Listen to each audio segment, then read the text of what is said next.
सारे लोगों को लगता है कि आप तो कर रहे हैं, लेकिन हमें क्या करना है।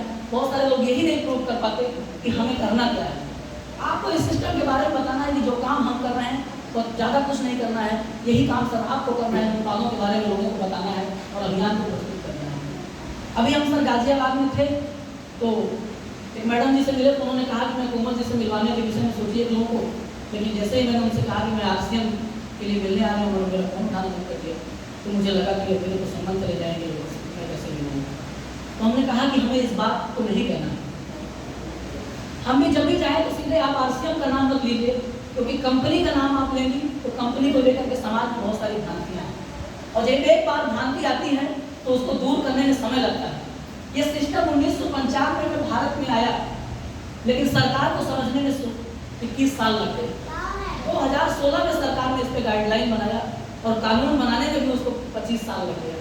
यानी जब गवर्नमेंट के इतने बड़े बड़े एक्सपर्टीज को, इतने बुद्धिमान व्यक्ति को डायरेक्ट सेलिंग सिस्टम समझने में 25 साल लग गया तो लोगों को आप इतनी आसानी से नहीं समझा पाएंगे। इसलिए आपको कंपनी का नाम नहीं लेना है, आपको अभियान की बात करनी है। आज TC सर सुबह गुरुकुल में यही कह रहे थे, उन्होंने कहा हमारा बताने का तरीका ही है, हमें कंपनी का नाम नहीं लेना है, हमें अभियान का नाम देना है कि हम एक अभियान में काम करें।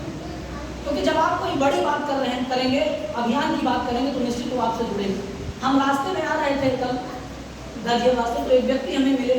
जैसे ही मैंने उनको बताया कि हम एक स्वास्थ्य रक्षा अभियान में काम करते हैं, थोड़ा मैंने बड़ी बातें की तो तुरंत मुझे हाथ देना शुरू किया और उन्होंने कहा आप मुझे अपना नंबर दें। उसके पहले मुझे तुम कह के बात कर रहे थे, लेकिन उसके बाद उन्होंने कहा आप मुझे अपना नंबर दें। सिर्फ आपको अपनी चीज़ों को बड़ा बताना है, क्योंकि आप उससे मांगने कुछ नहीं गए, ना आप उससे चंदा मांगने गए हैं, ना आप उससे डोनेशन मांगने गए हैं, आप उसको देने गए हैं। और जिस दिन आप देने के भाव में जाएंगे तो व्यक्ति आपको एक्सेप्ट करेगा। तीसरा पॉइंट, जो 3 पॉइंट उन्होंने चेतन चावड़ा जी ने बताया, तीसरा पॉइंट उन्होंने बताया कि उसको ये लगना चाहिए कि इससे आसान काम कोई दुनिया में कोई काम हो नहीं सकता। जिस दिन उसको ये लग गया कि इससे आसान काम दुनिया में कोई नहीं हो सकता, मेरी गारंटी वो रुकेगा ही नहीं। क्योंकि एक समय मुझे भी लग रहा था कि बहुत टफ काम है, मैं नहीं कर पाऊंगा।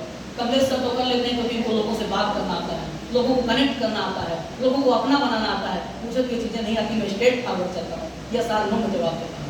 लेकिन आपको अगर ये पता चल गया कि दुनिया में इससे आसान कोई काम नहीं है और आप इस काम की ताकत समझ गए, तो मेरे जैसे आदमी भी नहीं रुक रहा है, वो भाग के कर रहा है। तो मैं तैयार हूँ, मैं कह दिया हूँ कि मैं लोगों का नहीं